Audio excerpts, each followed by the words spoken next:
আমাদেরকে প্রভু যে শাস্ত্রাংশ দিয়েছেন তা হলো প্রেরিত 2 অধ্যায় 37 পদ থেকে 41 পদ।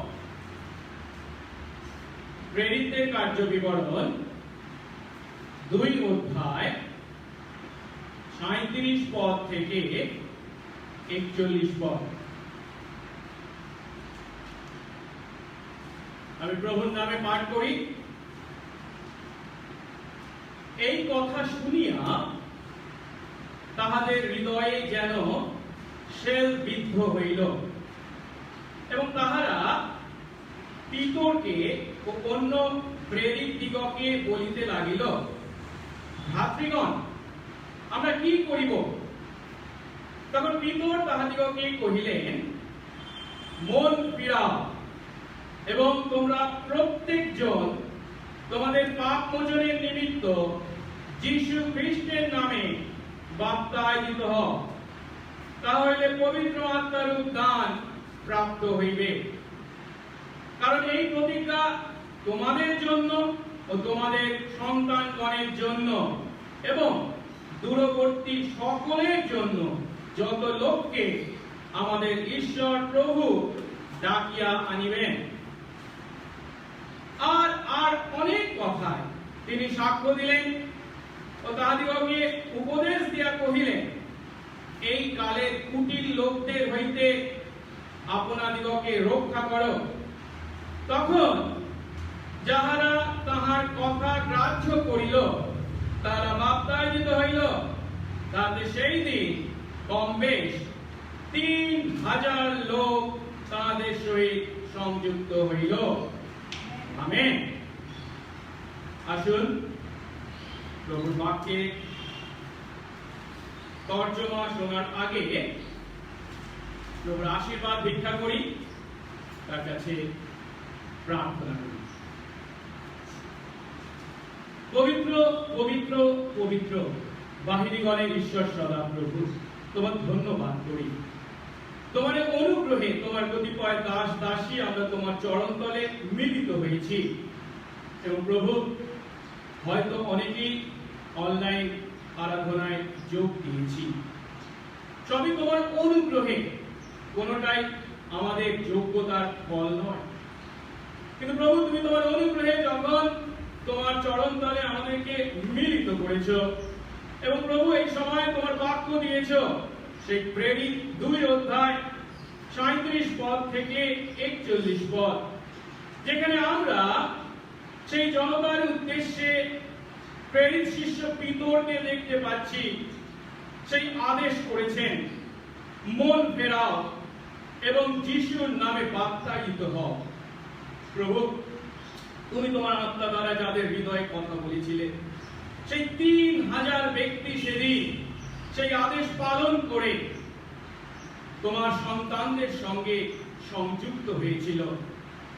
আজ যখন আমরা সেই শাস্ত্রাংশ পাঠ করেছি এবং তার মাধ্যমে প্রভু বিশ্বাসী আমাদেরকে তুমি যে সেই একই আহ্বানে আহত করেছ, মন ফেরাতে এবং যিশুর নামে বাপ্তায়িত হতে, তা উপলব্ধি করতে তোমার আত্মা দ্বারা আমাদের প্রত্যেককে পরিচালিত করো। সেই বাক্যের নিগূঢ় তত্ত্ব প্রভু উপলব্ধি করে তোমার আত্মার শক্তিতে তা পালনকারী হয়ে উঠতে আমাদের প্রত্যেককে তুমি ব্যবহার করো।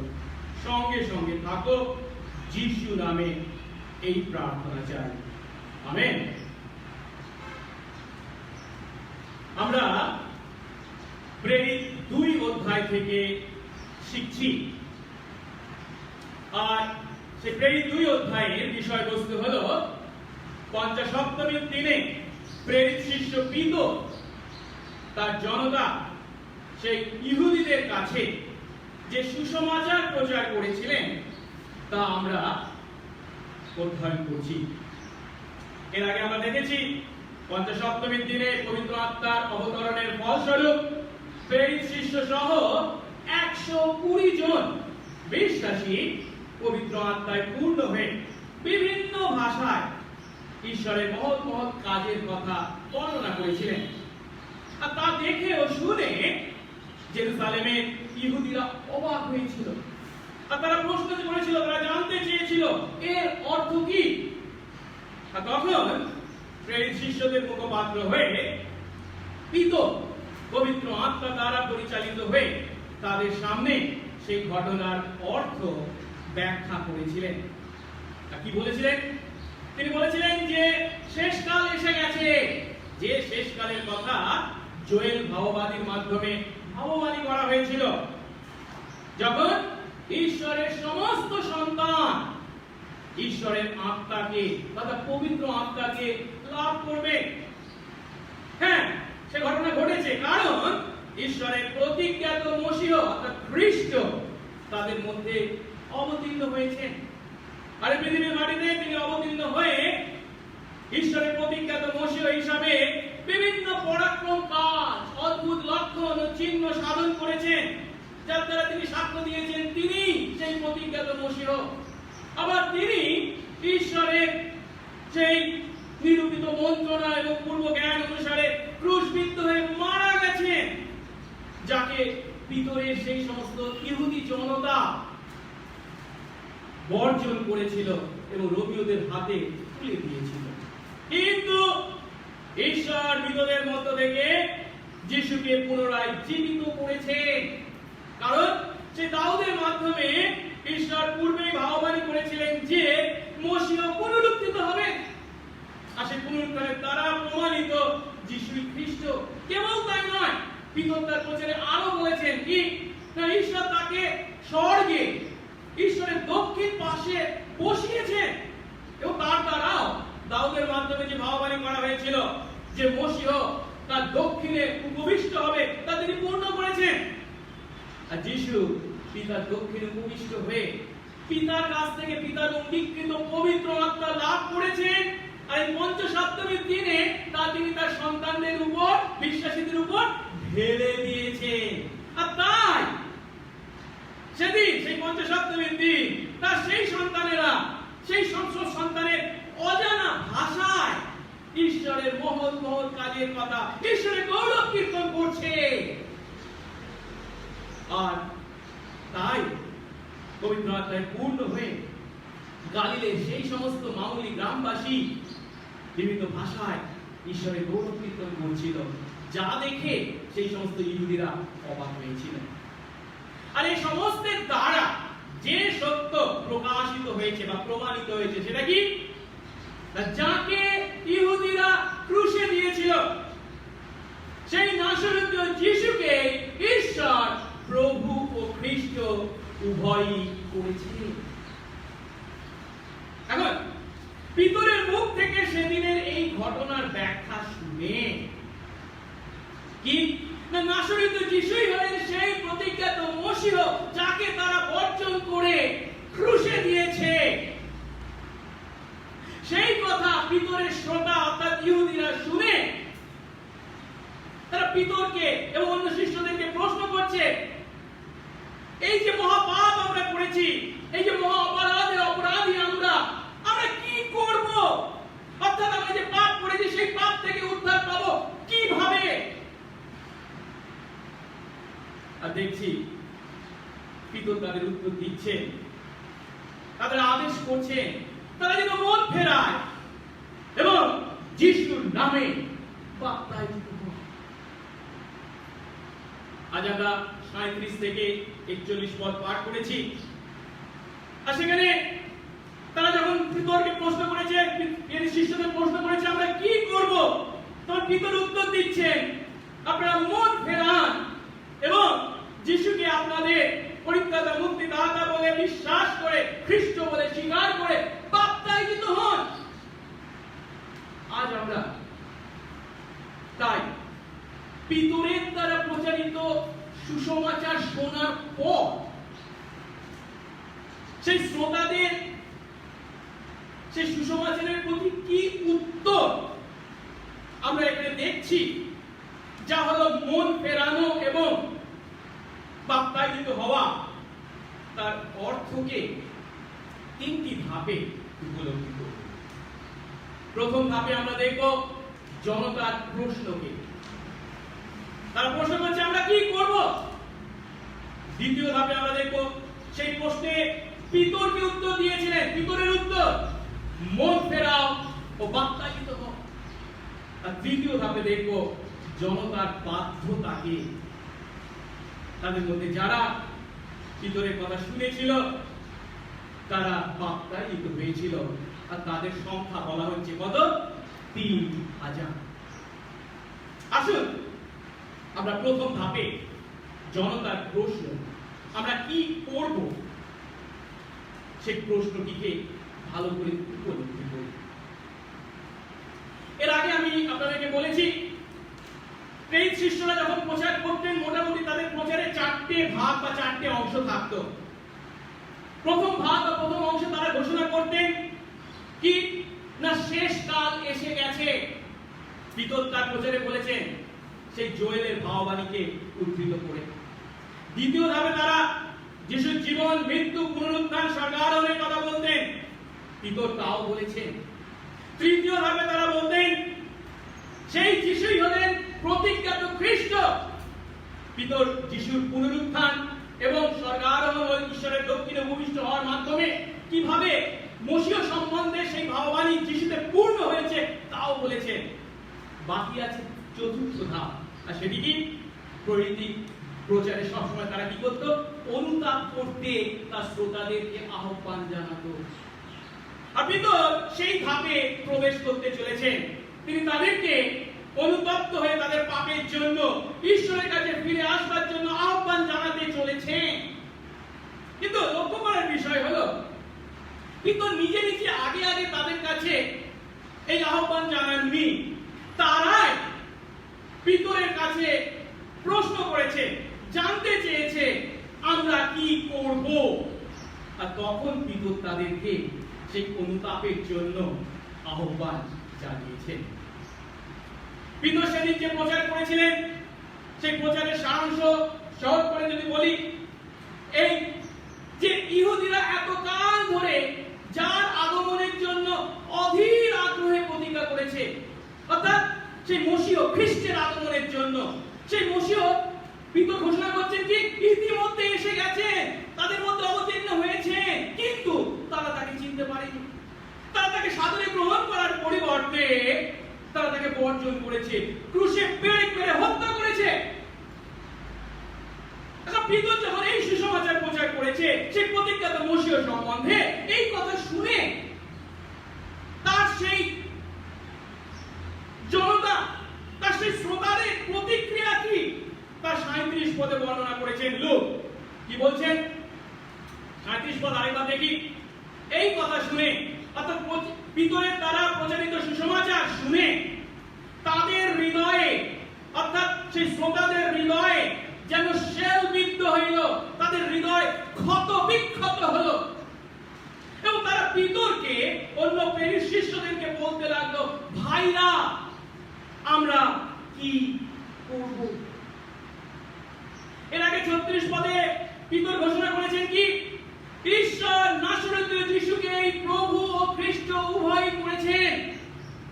আর পিতরের মুখে এই কথা শুনে পিতরের শ্রোতারা, সেই সমস্ত ইহুদি হৃদয়ে শেলবিদ্ধ হয়েছে, তাদের হৃদয় ক্ষত বিক্ষত হয়েছে।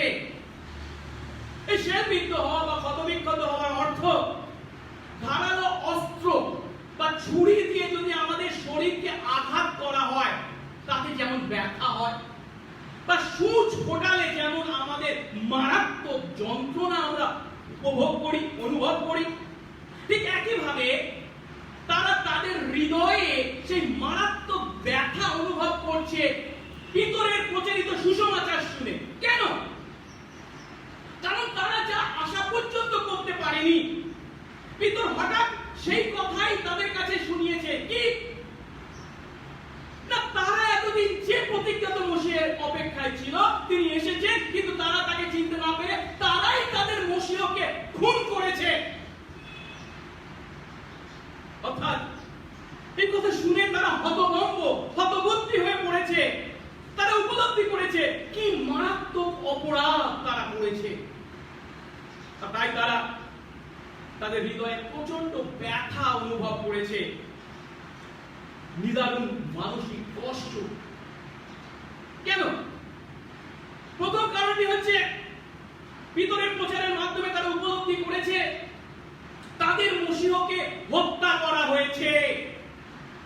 শত শত বৎসর ধরে যে মসীহের অপেক্ষা করা হয়েছে, যে মসীহ তাদের ব্যক্তিগত জীবনে, রাষ্ট্রীয় জীবনে চূড়ান্ত প্রত্যাশা ছিলেন, তাকে হত্যা করা হয়েছে। তাকে তারা চিনতে পারেনি, তাকে সাদরে গ্রহণ করার পরিবর্তে বর্জন করেছে, হত্যা করার জন্য রোমীয়দের হাতে তারা তুলে দিয়েছে। মসীহকে হত্যা করা হয়েছে এই কথা চিন্তা পর্যন্ত করে তারা কষ্টে, তাদের হৃদয় ভেঙে গেছে, তাদের হৃদয় ক্ষত-বিক্ষত হয়েছে। দ্বিতীয় কারণ, সে মসীহকে হত্যা করা হয়েছে ঠিক কথা, কিন্তু কারা করেছে? অন্যরা করেছে যে এমনটি নয়, তারা নিজেরা সেই মারাত্মক কাজ করেছে। তারা নিজেরাই তার বিরুদ্ধে চিৎকার করে ঘোষণা করেছিল, ওকে ক্রুশে দাও। তারাই নিজেরাই রোমীয়দের হাতে তাদের মসীহকে তুলে দিয়েছিল, যেন তারা তাকে ক্রুশে পেড়ে পেড়ে হত্যা করে। এর থেকে কি কোনো বেশি দুঃখের কারণ থাকতে পারে? তাদের হৃদয় কি শেলবিদ্ধ বা ক্ষতবিক্ষত না হয়ে পারে? কিন্তু এখানেই শেষ নয় তাদের হৃদয় ক্ষতবিক্ষত বা শেলবিদ্ধ, কারণ তারা উপলব্ধি করছে তারা যে সে মানুষকে হত্যা বা খুন করেনি, মসীহকে। আর মসীহকে খুন করার অর্থ মসীহের ক্রোধের পাত্র তারা হয়েছে। একটু আগেই পিতর তার প্রচারে যখন দাউদের ভাববাণীকে উল্লেখ করেছেন বা উদ্ধৃত করেছেন, তখন তিনি কি বলেছেন? তারা যদিও সেই মসীহকে হত্যা করেছিল, কিন্তু ঈশ্বর তাকে কি করেছেন? জীবিত করেছেন। কেবল তাই নয়, সেই মসীহ সম্বন্ধে ঈশ্বর কি বলেছেন? পিতা ঈশ্বর সেই মসীহের পদতলে তার সমস্ত শত্রুকে আনবে। তার মানে কি? যদিও তারা সেই মসীহকে হত্যা করেছে, সেই মসীহ এখন জীবিত এবং সেই মসীহের পদতলে সমস্ত শত্রুকে আনা হবে। এখন তার সেই মসীহের শত্রু কারা? যারা নিজের হাতে তাকে রোমীয়দের হাতে তুলে দিয়েছে, হত্যা করেছে, খুন করেছে, তারা যদি না শত্রু হয়, কারা তার শত্রু হবে? অর্থাৎ তাদের মধ্যে সেই ভয় চেপে বসেছে, এবার মসীহ আমাদেরকে চূড়ান্ত শাস্তি দেবে। এই কথা চিন্তা করে মসীহের সব থেকে বড় শত্রু যে তারা, তা উপলব্ধি করে তাদের হৃদয় ক্ষত-বিক্ষত, তাদের হৃদয় শেলবিদ্ধ। অর্থাৎ পিতরের প্রচার তারা শুধু এক কান দিয়ে শুনেছে, আরেক কান দিয়ে বেরিয়ে গেছে তা নয়। পিতরের প্রচার তারা মেনে নিয়েছে, তারা সত্য স্বীকার করেছে এবং তারা তাদের বিবেকে, সৎ সংবেদকে তারা দোষীকৃত হয়েছে। নাসরতের যিশু সত্যি সেই প্রতিজ্ঞাত মসীহ, আর তাকে হত্যা করে তারা কত বড় অপরাধ করেছে। এমন পরিস্থিতিতে তাদের কি সেই পাপ থেকে উদ্ধার পাওয়ার কোন পথ আছে বা থাকতে পারে? সেই মহা অপরাধটা তারা করেছে, নিজেরা তাদের নিজেদের পরিত্রাতাকে, খ্রিস্টকে, প্রভুকে বর্জন করেছে। তাদের জন্য কি তাদের পাপ থেকে উদ্ধারের কোন পথ বা উপায় আছে কি? তাই তারা ক্ষতবিক্ষত হৃদয়ে পিতরকে প্রশ্ন করছে, শিষ্যদেরকে প্রশ্ন করছে, ভাইরা আমরা কি করব? এখানে যে বিষয়টা আমাদেরকে উপলব্ধি করতে হবে, তারা যখন এই প্রশ্ন করছে ভাইরা আমরা কি করব, তখন তারা প্রথমে তাদের পাপের দ্বারা সেই হৃদয়ে দুঃখ ভোগ, সেই হৃদয় ক্ষতবিক্ষত হয়েছিল বলেই এমন কথা বলছে।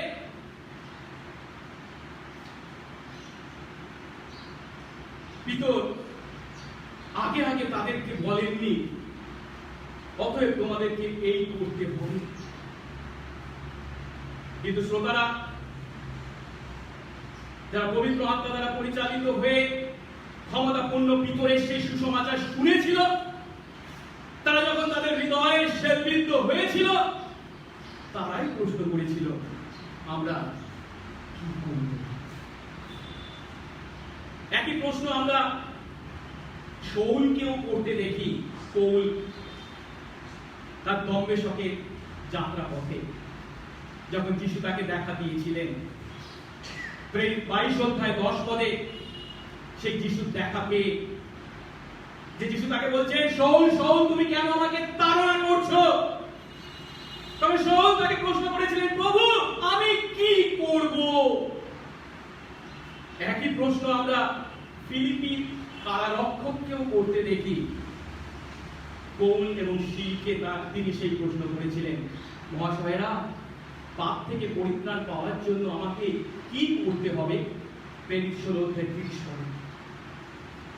এই সমস্ত ঘটনা থেকে আমরা যে সত্য উপলব্ধি করি তা হলো, যারা এই প্রশ্ন করছে তারা তাদের পাপের দ্বারা নিজেদেরকে দোষী সাব্যস্ত করেছে, বা তারা তাদের নিজের দোষ স্বীকার করেছেন, পাপ স্বীকার করেছেন, এবং সঙ্গে সঙ্গে তাদের সেই পাপের প্রতি যে ঈশ্বরের ভয়ঙ্কর ক্রোধ জমা আছে, যার শাস্তি তাদেরকে পেতে হবে, তা তারা উপলব্ধি করেছে। আর তাই ঈশ্বরের সেই প্রচন্ড ক্রোধ থেকে উদ্ধার পেতে, ঈশ্বরের হাতে নিজেদেরকে সমর্পণ করতে তাদের মধ্যে প্রবল ইচ্ছা কাজ করেছিল।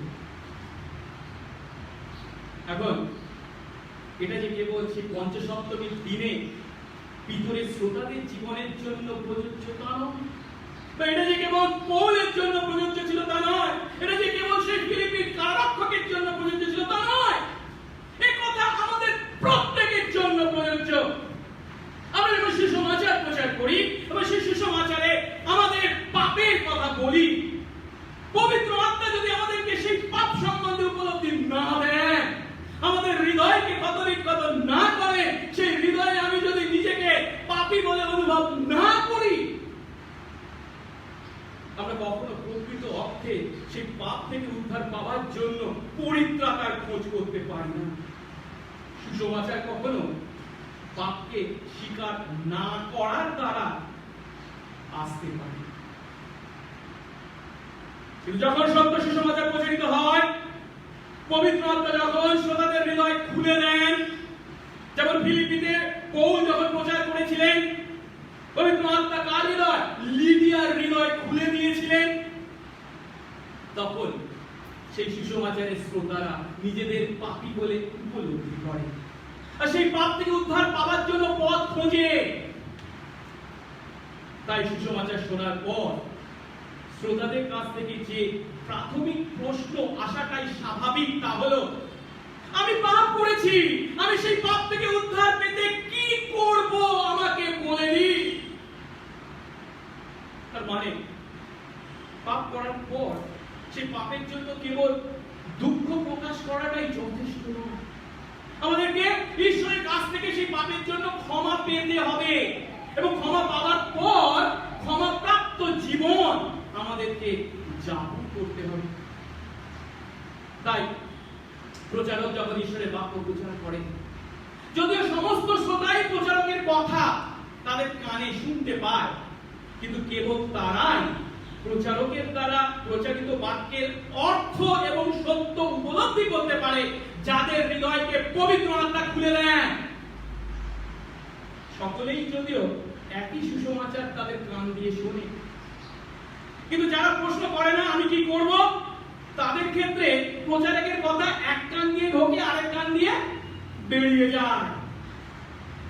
কিন্তু যারা প্রশ্ন করে আমি কি করব, তাদের ক্ষেত্রে এই বাক্য এক কান দিয়ে ঢোকে, অন্য কান দিয়ে বেরিয়ে যায় না। পবিত্র আত্মা কি করে? সেই বাক্যকে তার হৃদয়ে প্রবেশ করে, কারণ তিনি তার হৃদয় খুলে দেন। আর ফলস্বরূপ তারা তাদের পাপের জন্য দুঃখ প্রকাশ করে, দুঃখ অনুভব করে, যন্ত্রণা অনুভব করে। সেই যন্ত্রণা থেকে মুক্তি পাওয়ার জন্য, সেই পাপ থেকে উদ্ধার পাওয়ার জন্য, ঈশ্বরের ক্রোধ থেকে উদ্ধার পাওয়ার জন্য কি করবে বলে তাদের প্রচারকের কাছে জানতে চায়। মনে রাখতে হবে, ঈশ্বর যখন তার সুসমাচার প্রচার করেন তার সন্তানদের মাধ্যমে, তখন যে কেবল তিনি কিছু তথ্য ইনফরমেশন আমাদেরকে সরবরাহ করেন তা নয়, তার পরিবর্তে তিনি চান সেই সত্যের দ্বারা আমরা যেন পরিবর্তিত হই, ট্রান্সফরমেশন। তাই যিশু বলেছেন তোমরা সত্য জানবে এবং সেই সত্য তোমাদের কি করবে? স্বাধীন করবে। যোহন 8:32। প্রশ্ন হলো, আপনি কি ঈশ্বরের বাক্যের দ্বারা সেই সত্যের সন্ধান পেয়েছেন এবং সেই সত্য কি আপনাকে পাপ থেকে উদ্ধার করেছে? অন্যদিকে আমরা যারা সুসমাচার প্রচার করি, আমরা কি আমাদের শ্রোতাদের কাছে তাদের পাপের কথা বলি?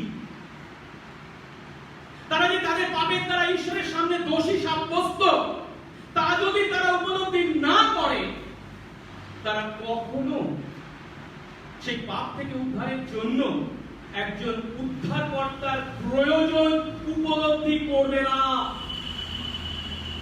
নৈতিক বিচারে একজন মানুষ যতই সৎ জীবন যাপন করুক না কেন, ঈশ্বরের বিরুদ্ধাচরণের কারণে সমস্ত অবিশ্বাসী ঈশ্বরের সামনে পাপী। তাই রোমীয় 3:10 বলে কি? ধার্মিক কেউ নেই, একজনও নেই। রোমীয় 3:23 বলে কি?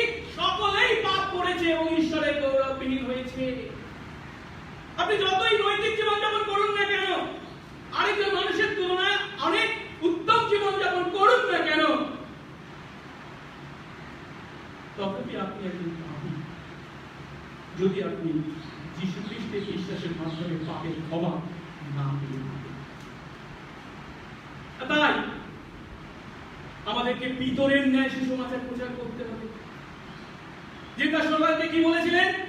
আপনারাই তাকে অর্থাৎ যিশুকে অধর্মীদের হাতে তুলে দিয়ে ক্রুশে দিয়ে পেরেক মেরে হত্যা করেছেন। তাদের কাছে সেই সত্য আমাদের পৌঁছে দিতে হবে কি তার সন্তানদেরই পাপ যিশুকে ক্রুশে তার জীবন উৎসর্গ করতে বাধ্য করেছিল। আমার আপনার পাপই যিশুকে ক্রুশে তার জীবন উৎসর্গ করতে বাধ্য করেছিল। আর সেই সত্য যখন আমরা প্রচার করি, পবিত্র আত্মা যখন তাদের হৃদয় খুলে দেন, তখন তারা তাদের পাপ স্বীকার করে পরিত্রাতার খোঁজ করে বলে, আমরা কি করব আমাদের বলে দিন। সেদিন পিতরের শ্রোতারা যখন পিতরকে এবং শিষ্যদেরকে প্রশ্ন করেছিল, আমরা কি করব বলে দিন, ভাইরা আমাদের বলে দাও। দ্বিতীয় ধাপে দেখি পিতর তাদের কি উত্তর দিয়েছিলেন। 38 পদ। তখন পিতর তাদের বললেন, মন ফেরান, আপনারা প্রত্যেকে আপনাদের পাপ ক্ষমার জন্য যীশু খ্রিস্টের নামে বাপ্তায়িত হন, তাহলে পবিত্র আত্মার উদ্দান প্রাপ্ত হবেন। অর্থাৎ তাদের সেই প্রশ্নের উত্তরে পিতর যথেষ্ট আশাব্যঞ্জক উত্তর দিয়েছেন। যদিও তারা তাদের মুক্তিদাতাকে, যদিও তারা তাদের প্রভুকে খুন করেছে, তবুও তাদের সেই পাপ থেকে উদ্ধার পাওয়ার পথ আছে। তাদের অবাক করে পিতর তারা জানাচ্ছেন কি এখনো তাদের আশা আছে। তারা যেন তাদের পাপের জন্য অনুতাপ করে, ঈশ্বরের প্রতি ফেরে এবং যিশুর নামে বাপ্তায়িত হয়। যিশুর নামে বাপ্তায়িত হওয়ার অর্থ কি? যিশুকে যেন তারা এর আগে যদিও তারা চিনতে পারেনি মসিহ বলে, তাই বর্জন করেছে, ক্রুশে দিয়েছে, এখন যেন তারা সেই যিশুকে মসিহ বলে স্বীকার করে, যিশুর নামে বাপ্তায়িত হয়। তার মাধ্যমে তারা পাপের ক্ষমা পাবে এবং পবিত্র আত্মার বরদান লাভ করবে। সেই পবিত্র আত্মার দান যা এই প্রেরিত শিষ্যরা বা বিশ্বাসীরা কয়েক ঘন্টা আগে সেই দিন পঞ্চসপ্তমীর দিন লাভ করেছে, একই দান তারাও পেতে চলেছে। এখন একটা প্রশ্ন করতে পারি, পিতর কি এই উত্তর দেবার আগে এখনো চিন্তা করেননি কারা তাকে এই প্রশ্ন করছে? কারা? যারা যিশুকে ক্রুশে দিয়েছে, যারা তাদের প্রভুকে, পরিত্রাতাকে, মুক্তিদাতাকে, প্রতিজ্ঞাত খ্রিস্টকে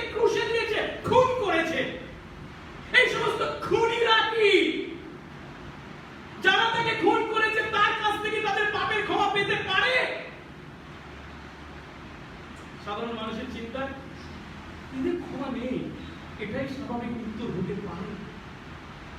কিন্তু পিতর যে উত্তর দিয়েছেন পরিষ্কার, না, তারাও ক্ষমা পাবে যদি তারা তাদের পাপের জন্য অনুতপ্ত হয়ে ঈশ্বরের কাছে ফেরে।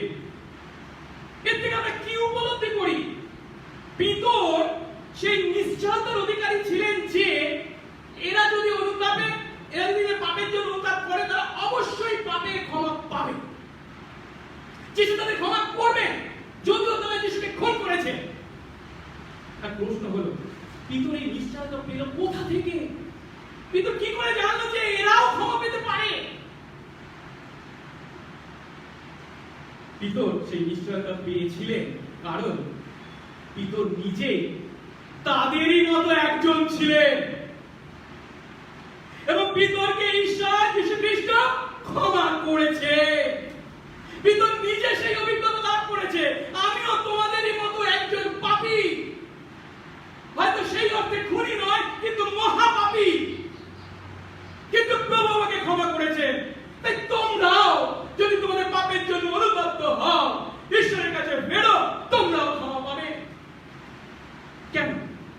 আমরা জানি যিশু তার মৃত্যুর পূর্বে তার শিষ্যদের বলেছিলেন, মার্ক 14:27 পদে, পালরক্ষককে যখন আঘাত করা হবে তখন তারা অর্থাৎ তার শিষ্যরা সকলে ছিন্নভিন্ন হবে, সকলে পালাবে।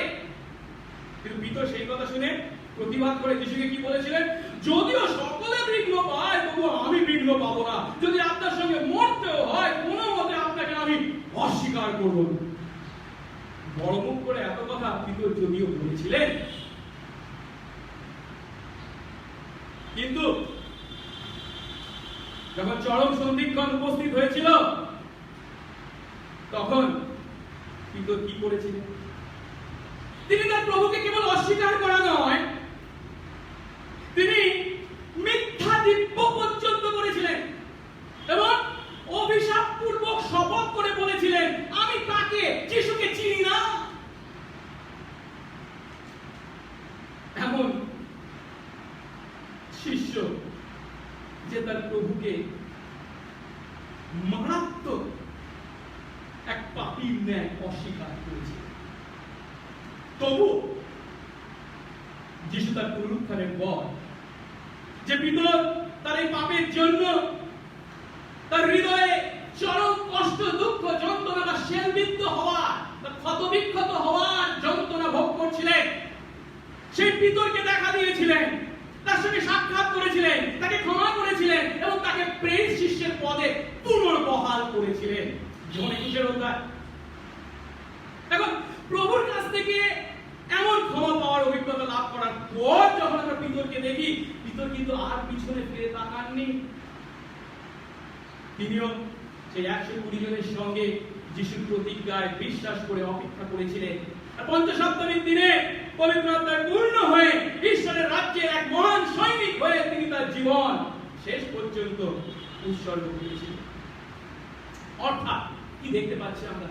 পিতর নিজে যদিও প্রভুর প্রতি মারাত্মক পাপ করেছিলেন, তা সত্ত্বেও প্রভু যেহেতু তাকে ক্ষমা করেছেন, সেই অভিজ্ঞতা তিনি নিজে যেহেতু লাভ করেছেন, সেহেতু তিনি জেরুজালেমের সেই ইহুদিদের পাপ ক্ষমা পাওয়ারও বিষয় সম্পূর্ণ নিশ্চিত ছিলেন।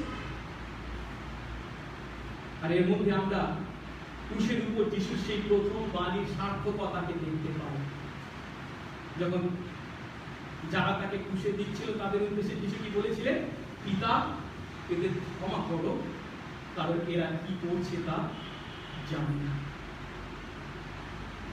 আর পিতর নিশ্চিত যে তারা যদি অনুতপ্ত হয়, ঈশ্বরের কাছে ফেরে, যিশু তাদের ক্ষমা করবেন। আর তাই তিনি তাদের কি উত্তর দিলেন? আমরা কি করব এই প্রশ্নে দুটো উত্তর দিয়েছেন। প্রথমত তিনি তাদেরকে মন ফেরাতে বলেছেন, দ্বিতীয়ত যিশুর নামে পাপ তাইয়ুব করতে বলেছেন। আসলে দুটো বিষয়কে একটু উপলব্ধি করি। প্রথমটি হচ্ছে মন ফেরাও।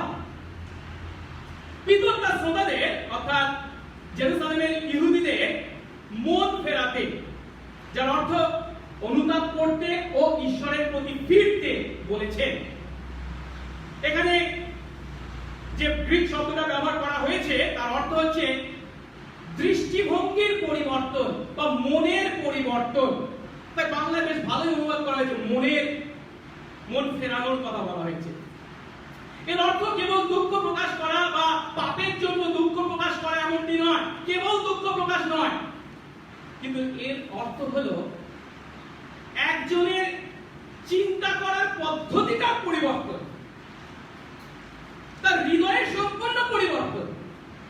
তার মানে কি, আমার জীবনে ঈশ্বর কে আর আমি প্রকৃত অর্থে জীবন কিভাবে ভোগ করব এ সম্বন্ধে এতদিন পর্যন্ত সে যা চিন্তা করেছে, এই মন ফেরানো মানে তার ঠিক বিপরীত চিন্তা বা চিন্তা করার পদ্ধতি তার মধ্যে আসবে। তাই একে এইভাবে বর্ণনা করা যায়, এতদিন আমি এই পথে হেঁটেছি, কিন্তু মন ফেরানো মানে কি, এখন আমার পিছে মোড়, অ্যাবাউট টার্ন, সম্পূর্ণ উল্টো দিকে। সহজ কথায় জীবনের উদ্দেশ্য, গতিপথ বা মূল্যবোধে 180 ডিগ্রি পরিবর্তন। পাপের পথ থেকে ঈশ্বরের পথে ফেরাকে এর দ্বারা নির্দেশ করা হয়েছে। ভিতর তাদেরকে কেন মন ফেরাতে বলছে? কারণ তারা প্রশ্ন করেছে আমরা কি করব, আর তিনি কি বলছেন, তাদের প্রত্যেককে তিনি মন ফেরাতে বলছেন। কেন? এতদিন পর্যন্ত তারা কি করেছে? তাদের মশিহকে চিনতে পারেনি, তারা মশিহকে বর্জন করেছে, সেই মশিহকে ক্রুশে দিয়েছে, এটা তো এই পথে চলেছে। এখন তাকে উল্টো পথে চলতে হবে, মন ফেরানো মানে উল্টো পথে। সেই মশিহকে, সেই যিশুকে খ্রিস্ট বলে স্বীকার করতে হবে, গ্রহণ করতে হবে। তারা যে পাপ করেছে, সেই পাপের জন্য অনুতপ্ত হতে হবে। অর্থাৎ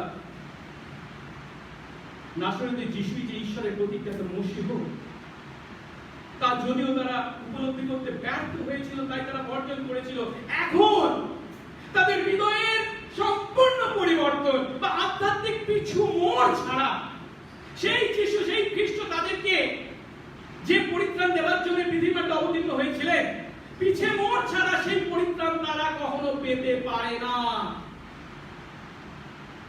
তাই কিন্তু তাদের বলছেন মন ফেরাও। আর এই মন ফেরানোর আদেশটা যে কেবল পিতর এখানে প্রথম বলছেন তা নয়। এর আগে আমরা যোহন বাপ্তাইজককেও বলতে দেখেছি। যিশু তার প্রচার যখন শুরু করেছিলেন, এই একই কথা দিয়ে শুরু করেছিলেন, আর পরে যিশুর শিষ্য প্রেরিতরাও একই কথা তাদের প্রচারে বারবার ব্যবহার করেছেন। আমি মথি 3:2 দেখি, যোহন বাপ্তাইজক বলছে মন ফেরাও কারণ স্বর্গরাজ্য সন্নিকট হলো। আবার মথি 4:17 দেখি, যিশু তার প্রচার শুরু করেছেন কি বলে, মন ফেরাও কারণ স্বর্গরাজ্য সন্নিকট হলো। আর আমরা প্রেরিত 2 অধ্যায় পড়ছি, 3 অধ্যায় যখন যাব, সলোমনের বারান্দায় পিতর আবার সেই ইহুদিদের উদ্দেশ্যে প্রচার করে বলছে কি, অতএব মন ফেরাও ও ফেরো যেন তোমাদের পাপ মুছে ফেলা হয়। আবার প্রেরিত 2 অধ্যায় 22 পদে গিয়ে দেখব, শিমন নামে এক জাদুকর ছিল, যে টাকা দিয়ে প্রেরিতদের কাছ থেকে পবিত্র আত্মার দান দেওয়ার অধিকার পাওয়ার ইচ্ছা করেছিল। তাকে পিতর বলছেন, অতএব তোমার এই দুষ্টতা থেকে মন ফেরাও, এই পথে তোমার চিন্তা থেকে সম্পূর্ণভাবে পাল্টে দাও, উল্টো চিন্তা করো, প্রভুর কাছে বিনতি করো, কি জানি তোমার হৃদয়ের কল্পনা ক্ষমা হলেও হতে পারে। একইভাবে পৌল তার প্রচারে এথেন্সবাসীদের উদ্দেশ্যে মন পরিবর্তন করতে বলছেন 17 অধ্যায় 30 পদে। আবার 20 অধ্যায় 22-21 পদে আমরা দেখতে পাই ইফিসের প্রাচীনদের উদ্দেশ্যে পৌল সেই মন পরিবর্তনের কথা বলতেন। আবার প্রেরিত 26 অধ্যায় 20 পদে আগ্রিপ্প সম্রাটের সামনে, আগ্রিপ্প সেই কি বলে শাসকের সামনেও, গভর্নরের সামনেও পিতর পৌল একই কথা বলেছেন। কি করতে তিনি? যেন মন পরিবর্তনের উপযোগী কাজ করে, তাই তাদেরকে আহ্বান করেছে। অর্থাৎ আমরা যত বড়ই পাপী হই না কেন, সেই পাপের জন্য যীশু খ্রিস্ট আমাদের পরিবর্তে মরেছেন, এই সত্য যখন আমরা উপলব্ধি করি, আমাদের পাপই তাকে ক্রুশে মরতে বাধ্য করেছে, সেই সত্য যখন আমরা উপলব্ধি করি, তখন আমাদের দায়িত্ব সেই পাপের জন্য পরিবর্তন হওয়া, যার অর্থ নিজের পথ ত্যাগ করে, পাপের পথ ত্যাগ করে ঈশ্বরের পথে ফিরে আসা। আরেকটি কথা বলেছেন, তাদের আরেকটি কাজ করতে বলেছেন, সেটা কি? মন ফেরাও এবং কি বাপ্তাইজিত হও। অর্থাৎ অনুদানের পাশাপাশি বাপ্তিস্মেরও আহ্বান করা হয়েছে। আর পিতরের দ্বারা পিতর যখন তার শ্রোতাদেরকে এই বাপ্তিস্মের জন্য আহ্বান করেছেন, তখন তার শ্রোতারা খুব একটা অবাক হয়নি বলেই মনে হয়। কারণ তার শ্রোতাদের কাছে এই বাপ্তিস্ম বিষয়টা অপরিচিত বিষয় ছিল না। কেন? এর আগেই তারা যোহন বাপ্তাইজকের মাধ্যমে বাপ্তিস্মকে দেখেছে এবং তাদের মধ্যে অনেকেই হয়তো সেই বাপ্তিস্ম গ্রহণও করেছিল। আর সেই বাপ্তিস্ম কি ছিল? তাদের অনুতাপের বাহ্যিক ও দৃশ্যগ্রাহ্য চিহ্ন। পিতর এখানে তাদেরকে কি করতে বলেছেন? অনুতাপ করতে বলেছেন। এবং তার পাশে কি বলছেন? বাপ্তিস্ম নিতে। কেন? বাপ্তিস্ম হলো কি? অনুতাপের বাহ্যিক বা দৃশ্যগ্রাহ্য চিহ্ন। তাই আমরা দেখতে পাচ্ছি পিতরের প্রচারের দ্বারা তার শ্রোতাদের মধ্যে যারা দোষী সাব্যস্ত হয়েছে, বিবেক দংশন অনুভব করেছে, উপলব্ধি করেছে তারা কি পাপে পাপী, কত বড় মহাপাপ তারা করেছে, তাদেরকে সেই অনুতপ্তদেরকে তাদের সেই অনুতাপের বাহ্যিক প্রকাশ হিসাবে বাপ্তিস্ম গ্রহণ করতে পিতর আহ্বান করেছেন। কিন্তু যোহন যে বাপ্তিস্ম দিয়েছেন আর এখানে পিতর যে খ্রিস্টীয় বাপ্তিস্মের কথা বলছেন, এই উভয়ের মধ্যে দুটি পার্থক্য আমরা এখানে দেখতে পাচ্ছি। আর সেই দুটি হলো, প্রথমটি হলো যোহন কিন্তু যিশুর নামে বাপ্তিস্ম দেননি। পিতর এখানে কি বলছেন? যিশুর নামে বাপ্তিস্ম হওয়ার কথা। এবং আরেকটি, যোহন কেবল জলে বাপ্তিস্ম দিয়েছে তাদের অনুতাপের বাহ্যিক চিহ্ন হিসাবে, কিন্তু পিতর তার সঙ্গে আরেকটি বিষয় যোগ করেছেন, কি? বাপ্তায়িত হওয়া এবং পবিত্র আত্মার দান গ্রহণ করুন। এখন এই দুটি বিষয় খুবই গুরুত্বপূর্ণ, কারণ পিতরের দ্বারা যে খ্রিস্টীয় বাপ্তিস্মের কথা এখানে বলা হচ্ছে, আজ যে খ্রিস্টীয় বাপ্তিস্ম আমরা আমাদের মণ্ডলীতে পালন করি, তা কার নামে? যিশু খ্রিস্টের নামে সাধিত হওয়ার কথা বলা হচ্ছে। কেন? কারণ এই যে বাপ্তিস্ম, এই বাপ্তিস্ম যে গ্রহণ করে সে স্বীকার করে কি যিশুই ঈশ্বরের সেই প্রতিজ্ঞাত মসীহ। অন্যদিকে আমরা যারা তাদেরকে বাপ্তিস্ম দিচ্ছি, আমরা তাদের কাছে যাদেরকে বাপ্তায়িত করছি, কার নামকে? যিশু খ্রিস্টের নামকে কীর্তিত করেছি। পিতর তাদেরকে বাপ্তিস্ম দেবে, কিন্তু বাপ্তিস্ম দেওয়ার আগে তাদের কাছে কার নামকে কীর্তিত করেছে? যিশু খ্রিস্টের নাম। কার সুসমাচার সে প্রচার করেছে? যিশু খ্রিস্টের সুসমাচার। অর্থাৎ বাপ্তিস্ম গ্রহণকারী যেমন যিশুকে খ্রিস্ট বলে স্বীকার করে, বাপ্তিস্ম দানকারীও তাদের কাছে সেই খ্রিস্টকে গৌরবান্বিত ও মহিমান্বিত করে। দ্বিতীয়, এই খ্রিস্ট বাপ্তিস্মের সঙ্গে যে বিষয়টি জড়িত সেটি হলো কি?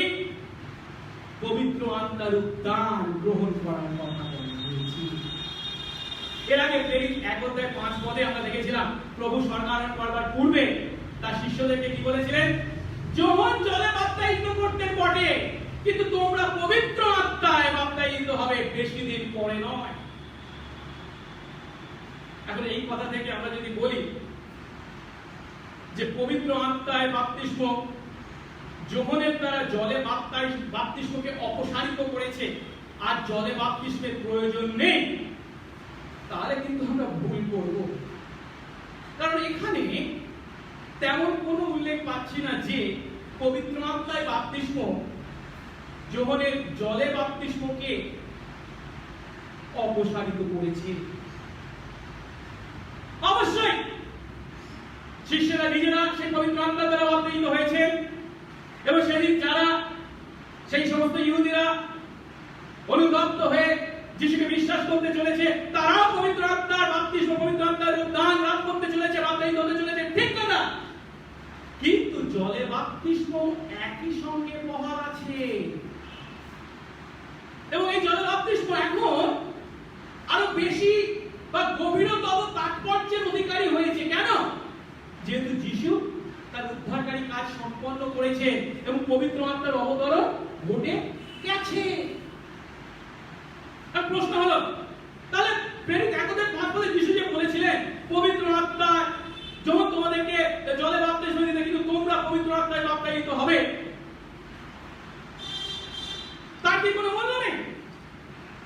হ্যাঁ, অবশ্যই মূল্য আছে।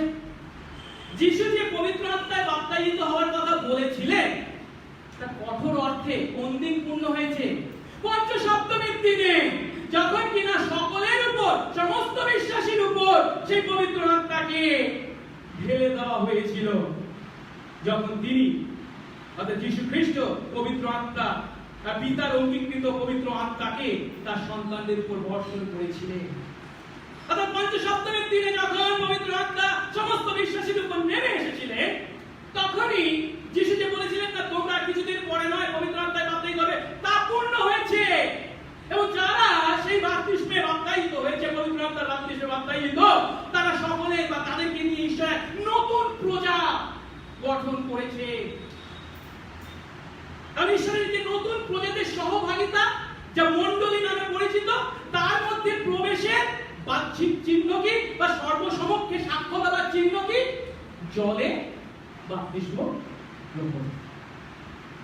আর তাই জলে বাপ্তিস্ম ধারাবাহিকভাবে অস্তিত্ব রক্ষা করে চলেছে। আর এই বাপ্তিস্ম, এই জলে বাপ্তিস্ম কাদের প্রতি করা হয়? যারা সুসমাচারে বিশ্বাস করেছে, যারা পাপের জন্য অনুতপ্ত হয়েছে, যারা যিশুকে তাদের প্রভু বলে স্বীকার করেছে, যারা অলরেডি পবিত্র আত্মার দ্বারা বাপ্তায়িত হয়েছে।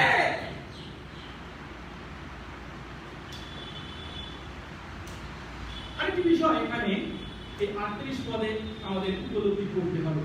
38 পদের দ্বিতীয় অংশে কি বলেছেন? পিতর তাদের বলছেন, তোমাদের পাপ মোচনের জন্য যীশু খ্রিস্টের নামে বাপ্তায়িত হও।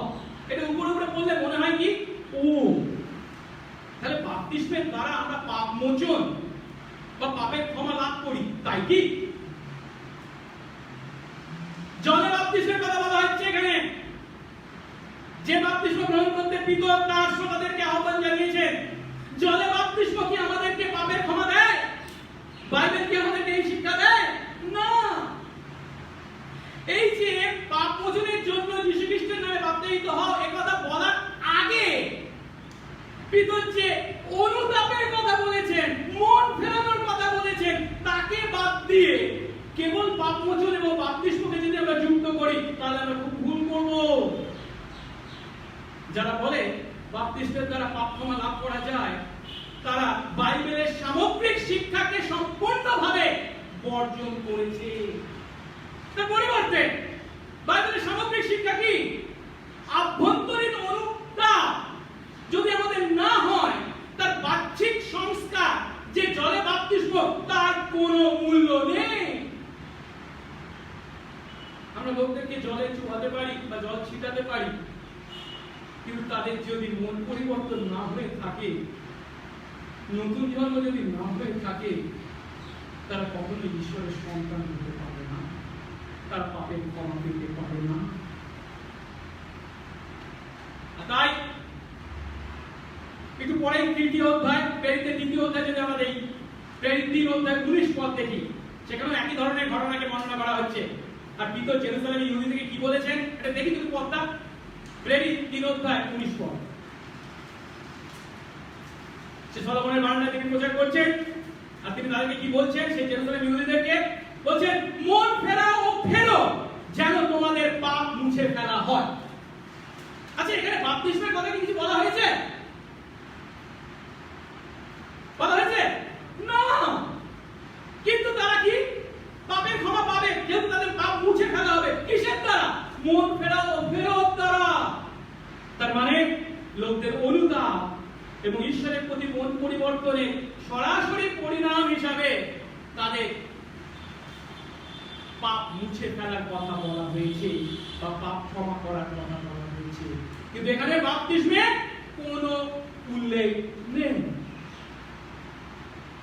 আসলে নতুন নিয়ম যদি আমরা ভালো করে পড়ি তাহলে দেখতে পাবো, নতুন নিয়মে কোথাও খ্রিস্ট বিশ্বাসী হয়েও বাপ্তিস্ম গ্রহণ করেনি এমন কোন উল্লেখ পাওয়া যায় না।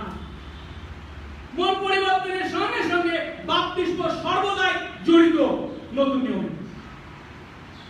ঠিক একইভাবে পবিত্র আত্মা লাভ করার বিষয় কিও, বাপ্তিস্মের দ্বারা পবিত্র আত্মা লাভ করা যায় না। কিন্তু বাপ্তিস্ম আসলে কি? মন ফেরানো বা অনুতাপের যে বাহ্যিক চিহ্ন হিসেবে বাপ্তিস্ম, তার সঙ্গে পবিত্র আত্মা লাভের কথা বলা হচ্ছে।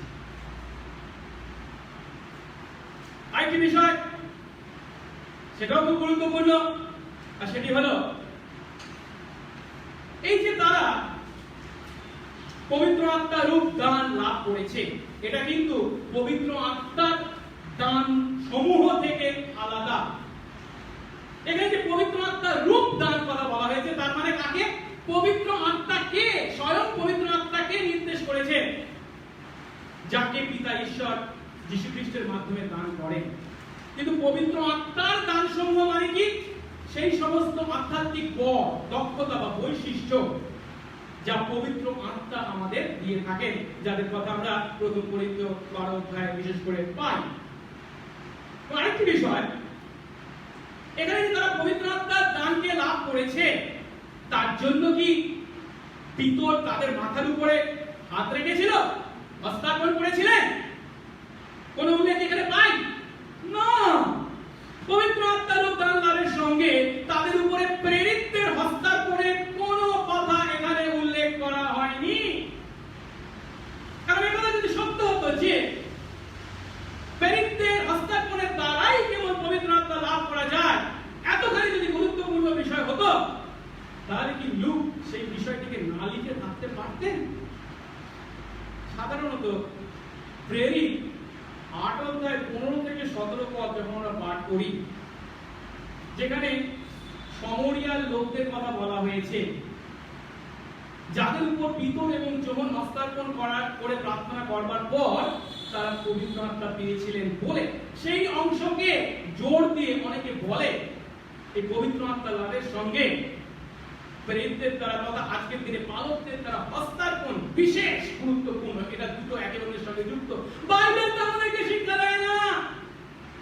এখানে স্পষ্টভাবে পঞ্চসপ্তমীর দিনে এমন মহা ঘটনা যখন ঘটেছে, 3000-এর মতো লোক যখন বিশ্বাসী হয়েছে, বাপ্তায়িত হয়েছে, পবিত্র আত্মায় বাপ্তায়িত হয়েছে, তাদের উপরে কিন্তু প্রেরিতদের দ্বারা হস্তার্পণের কোনো উল্লেখ নেই। কেবল তাই নয়, সেদিনের সেই ঘটনা যাদের প্রতি ঘটেছিল, সেই 3000 লোকের প্রতি যে এই ঘটনা প্রযোজ্য ছিল কেবল তা নয়, সেদিনের সেই সমস্ত অনুতপ্ত বা বিশ্বাসী ইহুদিরাই যে কেবল তা পাওয়ার যোগ্য ছিল বা তাদের জন্য প্রযোজ্য ছিল তা নয়। পরবর্তী পদে 39 পদে কি বলা হয়েছে? এই প্রতিজ্ঞা কাদের প্রতি? তাদের সন্তানদের প্রতি, এবং কাদের প্রতি? ইহুদি নয়, এমন পরজাতিদের প্রতিও। আমরা পড়ি তো 39 পদ, কারণ এই প্রতিজ্ঞা তোমাদের জন্য ও তোমাদের সন্তানদের জন্য এবং দূরবর্তী সকলের জন্য, যত লোককে আমাদের প্রভু ঈশ্বর ডেকে আনবেন। আরো আরো অনেক কথায় তিনি সাক্ষ্য দিলেন ও তাদের উপদেশ দিয়ে বললেন, এই কালে কুটিল লোকদের থেকে নিজেদের রক্ষা করো। অর্থাৎ সেই দিনের সেই বিশেষ ঘটনায় যারা সাক্ষী হয়েছিল, কেবল তাদের কাছেই সুসমাচারের এই প্রতিজ্ঞা যে সীমাবদ্ধ ছিল। সুসমাচারের প্রতিজ্ঞা মানে নাকি? সুসমাচারের প্রতিজ্ঞা কি? অনুতাপ করো, ফেরো, বাপ্তায়িত হও, তাহলে কি পাবে? পাপ থেকে ক্ষমা পাবে এবং কি পবিত্র আত্মা দান পাবে। এই যে পাপ থেকে ক্ষমা পাবে এবং পবিত্র আত্মার দান পাবে, এই প্রতিজ্ঞা কেবলমাত্র সেই ভিতরের প্রচারের সন্তানদের জন্যই প্রযোজ্য ছিল তা নয়, তাদের জন্য, তাদের সন্তানদের জন্য এবং দূরবর্তী মানুষদের জন্য, অইহুদি মানুষদের জন্য। পরিষ্কার ভাবে বলছে, তাদের প্রতি, তাদের বংশধরদের প্রতি এবং দূরবর্তী দেশের লোকদের প্রতি। অর্থাৎ সুসমাচারের এই প্রতিজ্ঞা, বিশ্বাসীর জীবনে পবিত্র আত্মার এই প্রতিজ্ঞার প্রয়োগ ব্যক্তিগতভাবে তোমাদের, প্রজন্মগতভাবে তাদের বংশধরদের প্রতি এবং আন্তর্জাতিকভাবে দূরবর্তী সকলের প্রতি নির্দেশ করা হয়েছে।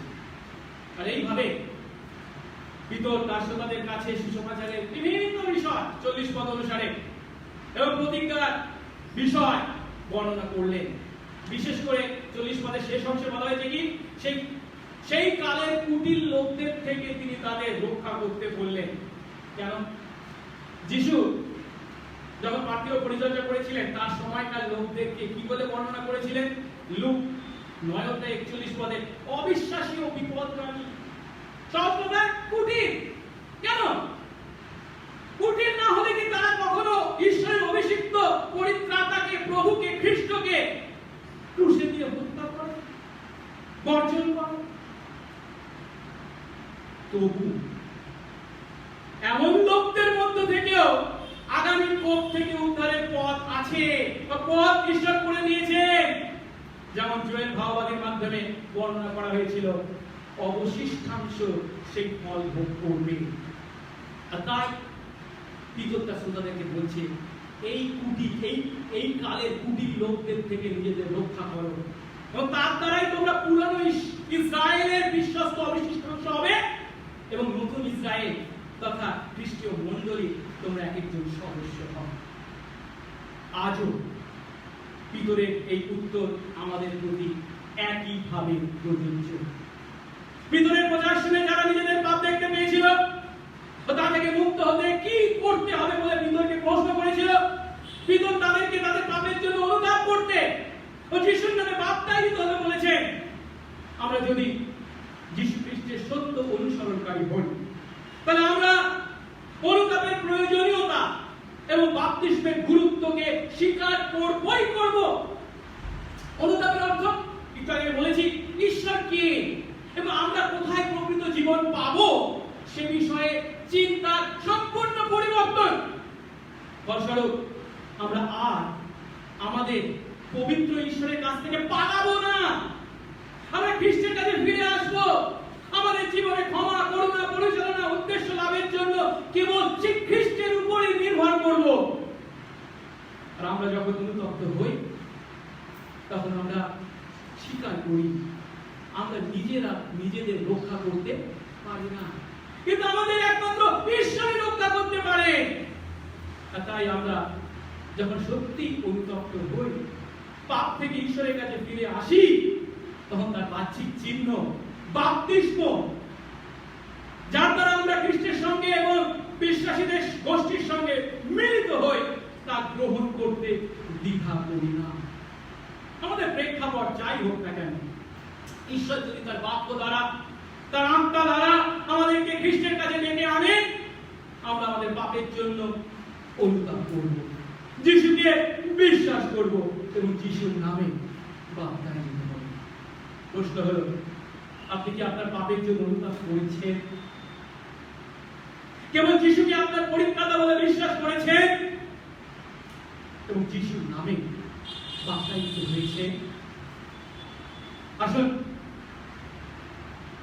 পিতর যখন তাদেরকে এই উত্তর দিয়েছিল মন ফেরাতে এবং বাপ্তায়িত হতে, তখন সেই উত্তরের প্রতি সেই জনতা কি প্রত্যুত্তর দিয়েছিল তা দেখি। জনতার বাধ্যতা সেদিন কমপক্ষে 3000 লোক বিশ্বাসীদের সঙ্গে সংযুক্ত হয়েছিল। 41 পদ। তখন যারা তার কথা, পিতরের কথা গ্রাহ্য করলো, পিতর যে উত্তর দিয়েছে মন ফেরাও, বাপ্তায়িত হও, সেই কথা গ্রাহ্য করলো, তারা বাপ্তায়িত হলো, তাতে সেই দিন কমবেশ 3000 লোক তাদের সঙ্গে সংযুক্ত হলো। অর্থাৎ পিতরের শ্রোতাদের মধ্যে যারা পিতরের প্রচারে বিশ্বাস করলো, তারা তাদের অনুতাপের চিহ্ন অনুসারে, পাপ মোচনের চিহ্ন হিসাবে বাপ্তায়িত হলো। যদিও এই কথা উল্লেখ করা হয়নি, কিন্তু আমরা সহজেই উপলব্ধি করতে পারি, কেবল বাপ্তায়িত হওয়া নয়, পাপের ক্ষমা লাভ করা নয়, তারা পবিত্র আত্মা লাভ করেছিল, যা প্রেরিত শিষ্য ও বিশ্বাসীরা সেই দিন কয়েক ঘন্টা আগে লাভ করেছিলেন। এবং বলা হয়েছে তাদের সংখ্যা কত? 3000। যিশু প্রায় 3.5 বছর পার্থিব পরিচর্যা কাজ করেছিলেন, কিন্তু হয়তো এই 3.5 বছর কাজ করেও তিনি যে সংখ্যক অনুসরণকারীকে লাভ করতে পারেননি, পিতরে একদিনে প্রচারে তা লাভ করেছেন 3000।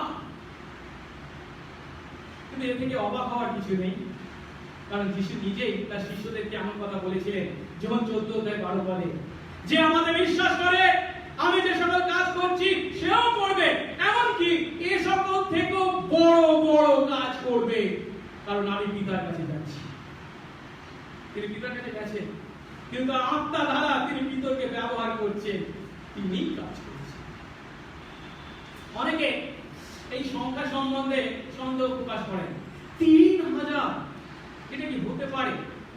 কারণ হিসেবে তারা বলেন জেরুসালেমের মতো সেই সময় একটা ছোট্ট নগরে যার লোক সংখ্যা ছিল মাত্র 25,000 থেকে 30,000, একদিনে তাদের মধ্যে 3000 মানুষের মন পরিবর্তন চিন্তা করাটা কঠিন। কিন্তু জানেন, সাম্প্রতিক গবেষণা থেকে জানা গেছে প্রথম শতাব্দীর 30 দশকে জেরুসালেমে প্রায় 60,000 থেকে 1,20,000 মানুষের বসবাস ছিল। শুধু তাই নয়, এই সময়টা ছিল কিসের সময়? পঞ্চাশোত্তমী পর্বের সময়, যখন কিনা বিদেশ থেকে অনেক ইহুদি জেরুসালেমে আসতো। তাই 3000 লোকের মন পরিবর্তন অসম্ভব কিছুই নয়, প্রভু যখন তার আত্মা দ্বারা তা সাধন করছে। আজ আমরা যখন সুসমাচার প্রচার করি, তখন আমরা কি পিতরের ন্যায় সুসমাচার প্রচার করি, নাকি লোকেরা যাতে সহজে খ্রিস্টের কাছে আসতে পারে তার জন্য সব ধরনের চেষ্টা চালায়? আমি কি বলতে চাইছি, লোকেরা যাতে সহজে খ্রিস্টের কাছে আসতে পারে, তার মানে প্রথমত তারা যেহেতু তাদের পাপের কথা শুনতে চায় না, আর তাই আমরা সুসমাচার প্রচার করি কিন্তু তাদের পাপের কথা বলি না, পাপের বিষয়টাকে এড়িয়ে যাই। আমরা কেবল তাদের বলি কি, যিশুর কাছে আসুন, আপনি প্রচুর আশীর্বাদ পাবেন, শারীরিক আশীর্বাদ, মানসিক আশীর্বাদ, সামাজিক আশীর্বাদ, জাগতিক আশীর্বাদ, অর্থনৈতিক আশীর্বাদ, সাংসারিক আশীর্বাদ, আশীর্বাদ আশীর্বাদ আশীর্বাদ। পাপের কথা বলি না। কিন্তু যেখানে এই যে আশীর্বাদ পাওয়ার কথা বলছি, শারীরিক, মানসিক, জাগতিক, অর্থনৈতিক, সাংসারিক, তারা এখন আশীর্বাদ ভোগ করতে পারছে না কেন? তার পিছনে যে আসল কারণ পাপ। সে পাপই যে মূল কারণ, তাকে যদি আমরা উচ্চ রাখি, তাহলে কি আমরা সুসমাচার প্রচার করছি? সেদিন পিতর তার শ্রোতাদের কাছে সুসমাচার প্রচার করেছিলেন। তিনি যে সুসমাচার প্রচার করেছিলেন, আজকের দিনের প্রচারকরা শুনে কি বলবে? এইভাবে প্রচার করা যায় নাকি? বললে লোকেরা শুনবে নাকি? যিশুর কাছে আসা মাত্র আরো অনেক দূরে চলে যাবে। কেন? পিতর কি প্রচার করেছেন? পিতর তাদেরকে তাদের পাপ সম্বন্ধে জানাতে বিন্দুমাত্র দ্বিধা করেননি। তাদের মুখের উপর স্পষ্ট ভাষায় সরাসরি বলেছেন, আপনারা যিশুকে অধর্মীদের হাতে তুলে দিয়ে তাকে ক্রুশে দিয়ে হত্যা করেছেন। আপনারা যাকে ক্রুশে দিয়েছে, আপনারা পরিষ্কার তাদের পাপ তাদের চোখে আঙ্গুল দিয়ে তিনি দেখিয়ে দিয়েছেন। দ্বিতীয়ত, আজকের দিনে আমরা সুসমাচার প্রচার করি, কিন্তু আরেকটা বিষয় মাথায় রাখি, সবসময় বেশি করেছে কি? আমাদের শ্রোতাদের সংস্কৃতি। অর্থাৎ আমরা তাদের এমন কিছু বলতে চাই না, এমন কিছু করতে বলতে পারি না যা হয়তো তাদের অসন্তুষ্ট করতে পারে। যেমন ধরুন, সর্বসমক্ষে অনুতাপ ও বিশ্বাসের পক্ষে সাক্ষ্যদানকে সাধারণ মানুষ কি এড়িয়ে যেতে চায়। এই সবার সামনে করা যায় নাকি? সবার সামনে হাঁটু পাতা যায় নাকি? সবার সামনে হাত তোলা যায় নাকি? সবার সামনে স্বীকার করা যায় নাকি? আর তাই আমরা তা করতে তাদেরকে কখনোই বলি না। তার পরিবর্তে আমরা বলি কি, এটা যেহেতু আধ্যাত্মিক বিষয়, লোকচক্ষুর অন্তরালে করাটাই শ্রেয়, সকলের সামনে করতে হবে না। কিন্তু পঞ্চসপ্তমীর দিনে পিতর তার শ্রোতাদের প্রতি তা করেননি। আমরা যখন 9 অধ্যায় জানি, যিশু এক জন্মান্ধকে সুস্থ করেছিলেন, দৃষ্টি ফিরিয়ে দিয়েছিলেন। কিন্তু সেই জন্মান্ধ যখন যিশুর পক্ষে সাক্ষ্য দিয়েছিল, তখন তাকে ইহুদি ধর্মীয় নেতারা কি করেছিল? সমাজচ্যুত করেছিল। তার বাবা মারা জানতো যিশুই তাকে সুস্থ করেছে, কিন্তু সেই সত্য তারা স্বীকার করেনি। কেন? সমাজচ্যুত হওয়ার ভয়ে। কিন্তু এখানে পিতর তার সেই শ্রোতা 3000 ইহুদিকে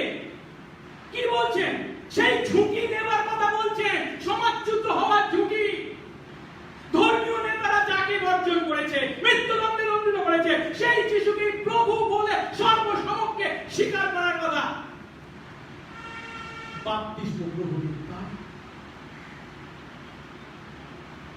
আজ আমরা যখন কাউকে এমন কাজ করতে দেখি, তখন আমরা মনে মনে বলি কি, কেউ এগিয়ে আসবে না, সবাই পিছিয়ে যাবে। কিন্তু কেউ এগিয়ে আসবে কি আসবে না তা কি আমরা ঠিক করতে পারি? কে ঠিক করেন? প্রভু ঠিক করেন। 39 পদের শেষাংশে কি বলা হয়েছে? ঈশ্বরই তাদের প্রভুর কাছে ডেকে আনেন। আর সেদিন ভিতরে সেই আহ্বান শুনে সর্বসমক্ষে কত লোক? 3000 লোক এগিয়ে এসেছিল। এবং যিশুকে ঈশ্বরের সেই প্রতিজ্ঞাত মসিহ বলে স্বীকার করে যিশুর নামে বাপ্তাইজ করেছে। আমরা যখন সুসমাচার প্রচার করি, আসুন প্রথম করিন্থীয় 15 অধ্যায় 3-4 পদে সেই সুসমাচারের সংজ্ঞা পৌল দিয়েছেন। কি বলেছেন? সুসমাচার হলো শাস্ত্রানুসারে খ্রিস্ট আমাদের পাপের জন্য মরলেন। খ্রিস্ট এমনি এমনি ক্রুশে মরেননি। আমাকে সুখ, শান্তি, আনন্দ, জাগতিক স্বাচ্ছন্দ্য, টাকা পয়সা, ধন দৌলত দেওয়ার জন্য ক্রুশের উপর মরেননি। আমাদের পাপের জন্য মরেছেন, কবর প্রাপ্ত হয়েছেন এবং শাস্ত্রানুসারে তিনি তৃতীয় দিনে উত্থাপিত হয়েছেন। আসুন আমরা সম্পূর্ণ সুসমাচার প্রচার করি, যা আমাদের পাপ থেকে উদ্ধারের একমাত্র উপায়। আর আমরা যখন সেই সুসমাচার প্রচার করি এবং ঈশ্বরের আত্মা যখন তাদের হৃদয় খুলে দেন, তাদের পাপের জন্য তাদেরকে দোষী সাব্যস্ত করেন, তারা সেই পাপ থেকে উদ্ধারের জন্য পথ কি তা জানতে চায়, তখন তাদের প্রকৃত অর্থে তাদের পাপের জন্য অনুতপ্ত হয়ে যিশুকে বিশ্বাস করে ঈশ্বরের কাছে ফিরে আসতে এবং তাদের সেই প্রত্যাবর্তনের বাহ্যিক চিহ্ন স্বরূপ যিশুর নামে বাপ্তাইজিত হতে তাদের ঈশ্বর তার কুয়ারে তার মেজদের সঙ্গ করে চলেছে। আসুন আমরা সেই কাজে তিনি আমাদেরকে সঠিক সুসমাচার প্রচার করার যে দায়িত্ব দিয়েছেন তা বিশ্বস্ততা সহকারে পালন করি। প্রার্থনা। পবিত্র মঙ্গলময় স্বর্গস্থ পিতা, তোমার ধন্যবাদ করি প্রভু গো, যে তুমি জীবন্ত ঈশ্বর এবং প্রভু তুমি মৃত্যুঞ্জয়ী। আজও প্রভু তুমি তোমার আত্মা দ্বারা তোমার কাজকে তুমি এগিয়ে নিয়ে চলেছো। যে পরিত্রাণ দিতে তুমি পৃথিবীর মাটিতে অবতীর্ণ হয়েছিলে, আজও তুমি তোমার সেই পরিত্রাণ দেওয়ার জন্য আমাদের মতো নগণ্য মানুষদেরকে ব্যবহার করে চলেছো তোমার সুসমাচার মানুষের কাছে পৌঁছে দিতে। দয়া করো প্রভু, আমরা যেন সেই ভিতরের অনুকরণে সম্পূর্ণ সুসমাচার মানুষের কাছে তুলে ধরি। তুমি যে আমাদের পাপের জন্যই ক্রুশে মরেছিলে, কবর প্রাপ্ত হয়েছিলে এবং পুনরুত্থিত হয়েছো, সেই সত্য তাদের কাছে পৌঁছে দিই।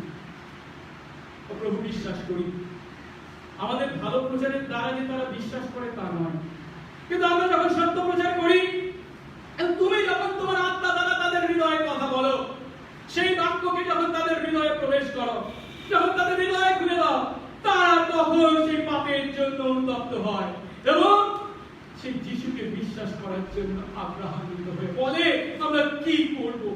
দয়া করো প্রভু, পিতরের ন্যায় আমরা যেন তাদেরকে প্রকৃত অর্থে মন ফেরাতে এবং সেই মন ফেরানোর বাহ্যিক চিহ্ন স্বরূপ যিশু খ্রিস্টের নামে বাপ্তাইজিত হওয়ার কথা বলতে সাহস শক্তির অধিকারী হই।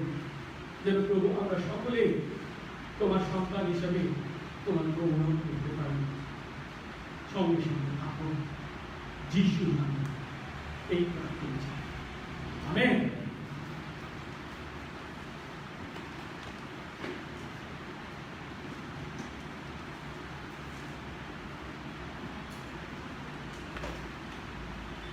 আসলে এই সময় আমরা শেষ গান করব এবং গানের সময় আমরা আমাদের উপহার প্রভুর কাছে নিয়ে আসবো।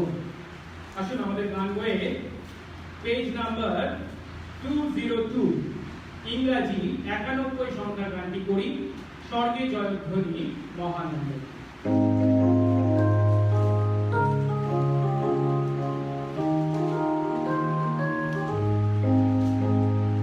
স্বর্গে জয়ধ্বনি মহানন্দময়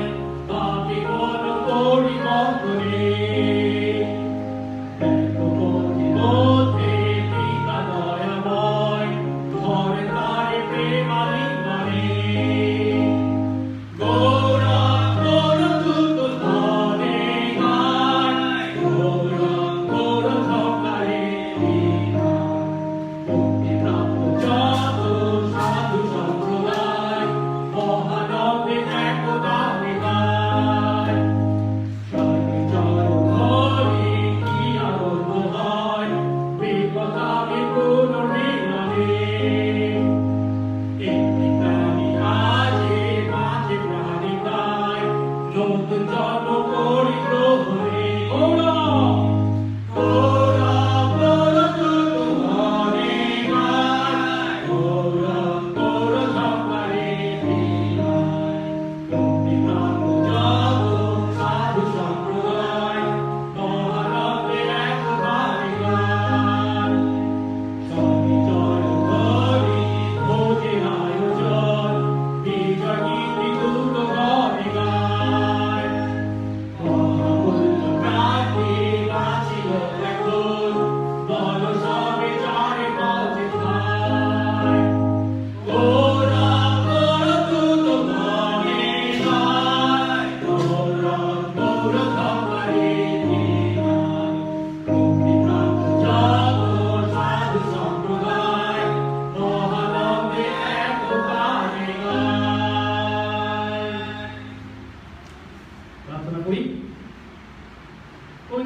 প্রশংসা ও গৌরব করি। তোমার এই অনুগ্রহে আমরা বেঁচে আছি। তোমার অনুগ্রহে জীবনের প্রত্যেকটি প্রয়োজন তুমি পূর্ণ করে চলেছ। তোমার অনুগ্রহে প্রভু আজ তোমার আরাধনা করার এই সুযোগ পেয়েছি। এত আশীর্বাদ যে আমরা পেয়েছি প্রভু গো, তার পরিবর্তে তোমাকে আমরা কি দিতে পারি? আমাদের নিজেদের কি আছে প্রভু? আমাদের যা আছে সবই তো তোমারই দেওয়া দান। এই সবেরই তো মালিক তুমি।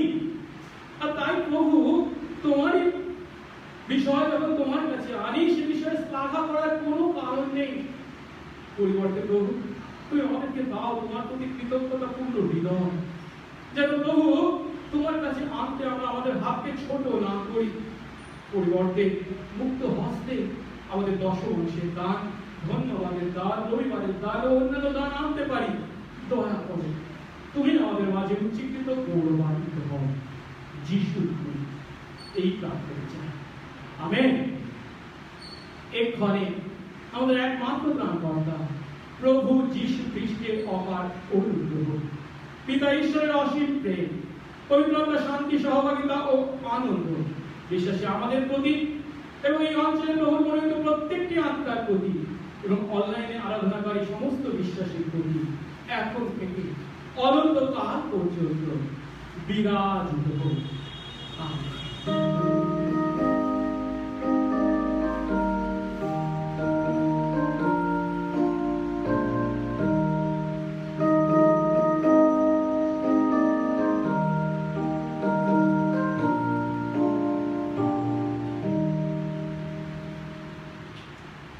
জয় যিশু। কয়েকটি বিজ্ঞপ্তি আছে।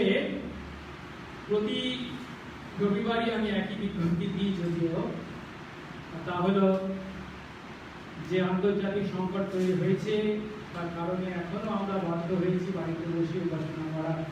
প্রার্থনা করব যত শীঘ্র সম্ভব এই সংকট থেকে প্রভু যেন আমাদেরকে মুক্ত করেন। যদিও ভারতবর্ষে প্রতিদিনে আক্রান্তের সংখ্যা দিন প্রতিদিন বৃদ্ধি পেয়ে চলেছে। কদিন আগে পর্যন্ত দিনে 50,000 ছিল, এখন আবার 60,000 হয়ে গেছে। প্রভু আশীর্বাদ করুন যেন এই সংখ্যা দিন প্রতিদিন কমতে শুরু করে এবং এই প্রতিষেধক তাড়াতাড়ি তৈরি হয়, তো আমরা যেন আগের ন্যায় আবার মিলিত হতে পারি এবং কাজকর্ম করতে পারি। সেই সঙ্গে যারা আজ প্রথম অনলাইনে আমাদের আরাধনায় যোগ দিয়েছেন তাদের প্রত্যেককে অভিনন্দন জানাই। ঈশ্বর আপনাদের প্রত্যেককে প্রচুর আশীর্বাদ করুন। আমাদের মণ্ডলীতে যারা বয়স্ক আছেন এবং শিশু আছেন তাদের জন্য বিশেষ প্রার্থনা করব, প্রভু যেন এই কঠিন সময় তাদেরকে সুস্থ সবল রাখেন। তার সঙ্গে সঙ্গে আমাদের বিশ্বাসীদের মধ্যে যদি কারোর কোনো সমস্যা থাকে, প্রার্থনার বিষয় থাকে, দয়া করে মণ্ডলীর সঙ্গে যোগাযোগ করবেন, আমার সঙ্গে যোগাযোগ করবেন বা প্রচারকদের সঙ্গে যোগাযোগ করবেন। আমরা আপনাদের জন্য প্রার্থনা করব। ঈশ্বর আপনার সহযোগী করবেন। জয় যিশু।